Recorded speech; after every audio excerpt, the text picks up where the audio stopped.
Coach Kamrul হোসেনের এক status.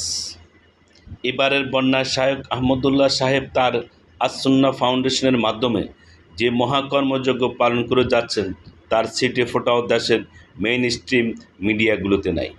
গতকাল একদিনে ২০ কোটি টাকার তহবিল সংগ্রহ করেছেন তারা।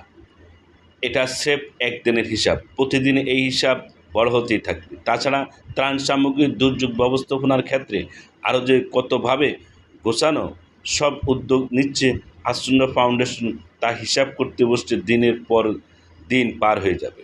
হাজার হাজার ভলান্টিয়ার আস-সুন্নাহ ফাউন্ডেশনের হয়ে কাজ করছে এই দুর্যোগ মোকাবেলায়। এমনকি শুধু মুসলমানরাই না, হিন্দু ভাইরাও এবার ডোনেশন করেছে এখানে, তারাও ভলান্টিয়ার হিসাবে কাজ করছে। সবাইকে নিয়ে সামাজিক ভ্রাতৃত্ব জোরদার করার একটা ভালো উপলক্ষ এটা।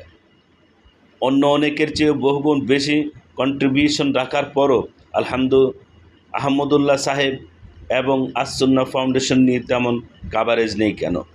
তার ফাউন্ডেশনের মাধ্যমে ধর্মীয় শিক্ষার পাশাপাশি যুগের সাথে তাল মিলিয়ে আইটি কোর্স, ফ্রিল্যান্সিং কোর্সও কন্ডাক্ট করা হয়েছে, যাতে করে সমাজে বেকারত্ব দূরীকরণে ভূমিকা রাখা যায়। ওনার ফাউন্ডেশনের জাকাত প্রজেক্টটা একদম পারফেক্টলি কাজে লাগাচ্ছেন।